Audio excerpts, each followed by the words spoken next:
Hi guys, எல்லாருக்கும் good morning. நான் உங்கள் தமிழ். என்னடா இது குட் மார்னிங் சொல்லிட்டு வேட ஒரு நியூஸ் சொல்கிறாங்கன்னு நினைக்காதீங்க. ஏன்னா நம்ம ஒரு சின்ன விஷயத்துக்கு கொஞ்சம் அமௌண்ட் கடனாக வாங்கியிருக்கோம். இந்த உலகத்தில் கடன் வாங்காத ஆளுங்களே கிடையாது. ஸோ எல்லாருமே கடனாளிகள் தான், ஓகேங்களா? அந்த கடன் வாங்கிட்டு அது எப்படி கட்டணும் அப்படிங்கிற ஸ்டெப் மட்டும் தான் நம்ம எடுக்கணும், ஓகேங்களா? அதை விட்டுட்டு இவ்வளோ கடன் ஆயிடுச்சு, இங்கேயும் அங்கேயும் கடன் வாங்கிட்டோமே, எப்படி அதை நம்ம கட்ட போகிறோம், இதை நம்மளால் கட்ட முடியாது, இதுக்கு பேசாமல் நம்ம செத்துடலாம் அப்படிங்கிற ஒரு முடிவு மட்டும் எடுக்காதீங்க. ஏன்னா தற்கொலை வந்து எதுக்குமே தீர்வாகாது, சரிங்களா? இன்னொன்று சந்தேகம், தன்னோட பொண்ணு மேலேயோ இல்லை தன்னோட ஒய்ஃப் மேலேயோ இல்லை தன்னோட கணவர் மேலேயோ இந்த மாதிரி வந்து ஒருத்தருக்கு ஒருத்தர் சந்தேகம்னு ஒன்று சந்தேகம்னு வந்தால் அதை அப்போவே கிளியர் பண்ணிக்கணும், ஓகேங்களா? இல்லை அதை வந்து கிளியர் பண்ணாமல் உடனே வந்துட்டு அந்த சந்தேகத்தை குறிக்கோளையே இருந்துட்டு அதை அப்படியே இருந்து அவங்கள பழி வாங்கி அவங்கள கொள்வது, இல்லை அதனால் நம்ம தற்கொலை பண்ணிக்கிறது, அந்த மாதிரி ஒரு எண்ணம்லாம் யாருக்கும் வரவே கூடாது, ஓகேங்களா? எல்லாத்துக்குமே ஒரு தீர்வு இருக்குது. பேசினாலே எல்லா பிரச்சனைக்கும் தீர்வு கிடைச்சிடும், ஓகேங்களா? அதை விட்டுட்டு நம்ம ஒரு லூசுத்தனமாக சூசைட் பண்ணிக்கிற இதுவும், இல்லை மற்றவங்கள சந்தேகப்பட்டு அவங்கள வார்த்தையால் கொள்றதும், இது மாதிரிலாம் பண்ணுறது மிகப்பெரிய தப்பு, ஓகேங்களா? ஏன்னா எதுக்காக இப்போ இதை பற்றி நான் சொல்கிறேன்னா, நாமக்கல் மாவட்டத்தில் ராசிபுரம் பக்கத்தில் வேப்பங்கவுண்டன் புதூருங்கிற ஒரு ஊரில் கோவிந்தராஜ் அவங்களுக்கு பார்த்திங்கன்னா அவங்களுக்கு மந்த்லி சேலரி பார்த்திங்கன்னா 27,000 ரூபாய், ஓகேங்களா? அவங்க வந்து ரிப் வாங்கணும்னு சொல்லிட்டு ஒரு இது வாங்குறதுக்காக கடன் வாங்கியிருக்காங்க. அதுவும் இல்லாமல் ஒய்ஃப் வந்து ஏதோ ஒரு விஷயத்துக்கு 2 லட்ச ரூபாய்க்கு மேலே கடன் வாங்கியிருக்காங்க போல். மொத்தம் பார்த்திங்கன்னா 17 லட்சத்துக்கு பக்கமாக கடன் இருக்கவங்களுக்கு. ஒய்ஃப் பேர் பாரதி, ஓகேங்களா? இவரோட பேர் வந்து கோவிந்தராஜ். இவங்களுக்கு ஒரு 17 லட்ச ரூபா கடன் இருக்குது அப்படிங்கிறதுனால இந்த முடிவு எடுத்தாங்களா என்னன்னு தெரில. முடிவுன்னு சொல்கிறல, என்னென்ன முடிவு அப்படின்னு சொல்லி தானே நினைக்கிறீங்க சொல்கிறாங்க.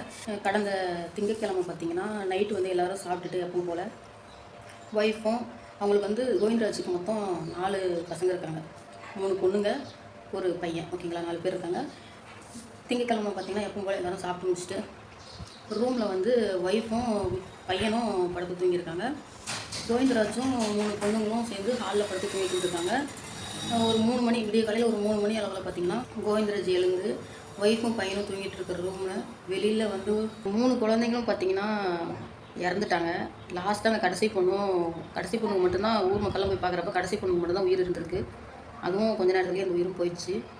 ஸோ இதில் வந்து மக்களோட கேள்வி என்னென்னு பார்த்திங்கன்னா, 4 பசங்களுமே இவங்களோட பசங்க தான். ஆனால் பையனை மட்டும் விட்டுட்டு ஏன் பொண்ணுங்க 3 பேர்த்தையும் மட்டும் சாகடிக்கணும் அப்படிங்கிற ஒரு கேள்வி இருக்குது. இந்த கேள்விக்கு வந்து திரும்பவும் நமக்கு அடுத்தடுத்த அப்டேட் வந்தது என்னென்னு பார்த்தீங்கன்னா, ஒய்ஃப் மேலே வந்து நடத்தையில் சந்தேகம் அப்படிங்கிற மாதிரி சொல்கிறாங்க. அது என்ன ஏதுன்னு தெரியல. அது யாரோ சொல்கிறத வச்சு நம்ம வந்துட்டு ஒருத்தர் மேலே சந்தேகப்படவே கூடாது. நீங்கள் கண்ணால் பார்க்குறீங்களா, காதால் கேட்குறீங்களா, அப்போ உங்களை நீங்கள் நம்பி இது பண்ணிக்கோங்க.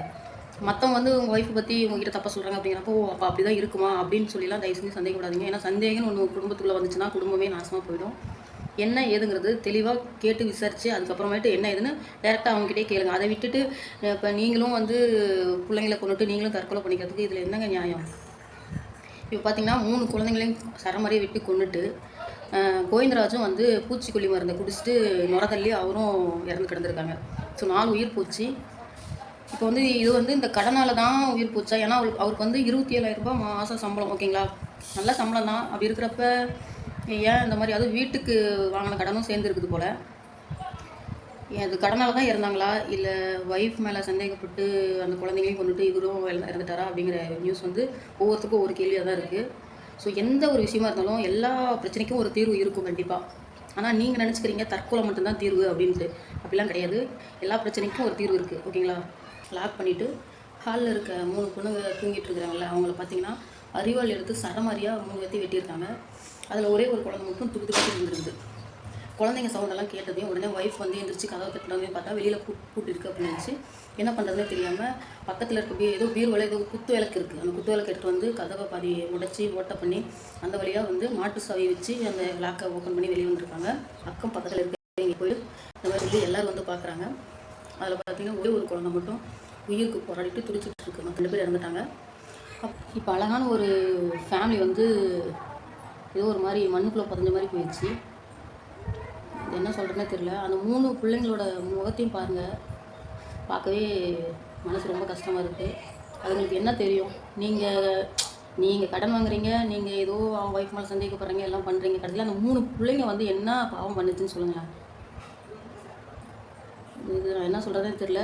ஸோ அதை தான் சொல்கிறேன், நம்ம எவ்வளோ கடன் வாங்கினாலும் அந்த கடனை எப்படி கட்டணும் அப்படிங்கிற ஒரு தாட் மட்டும் தான் நமக்குள்ளே இருக்கணும். தற்கொலை எண்ணம் வரவே கூடாது. ஓகேங்களா? உங்களுக்கு அப்படி தற்கொலை எண்ணம் வந்தாலோ இல்லை இது மாதிரி ஏதாவது தாட்ஸ் மனசுக்குள்ள ஓடிட்டே இருந்தாலோ நான் ஒரு காண்டாக்ட் நம்பர் தரேன். அந்த காண்டாக்ட் நம்பருக்கு கால் பண்ணி பேசுங்க. ஓகேங்களா? அது கவுன்சிலிங் கொடுப்பாங்க. அதனால் நீங்கள் அந்த நம்பருக்கு உங்களுக்கு இந்த மாதிரி எண்ணம் வருது அப்படிங்கிறப்ப அந்த நம்பருக்கு வந்து கால் பண்ணி பேசுங்க. ஓகே, இதுக்கப்புறம் என்ன சொல்கிறதுன்னு தெரில. சரி, ஓகே, நம்ம நெக்ஸ்ட் வீடியோவில் பார்க்கலாம். ஓகேங்களா?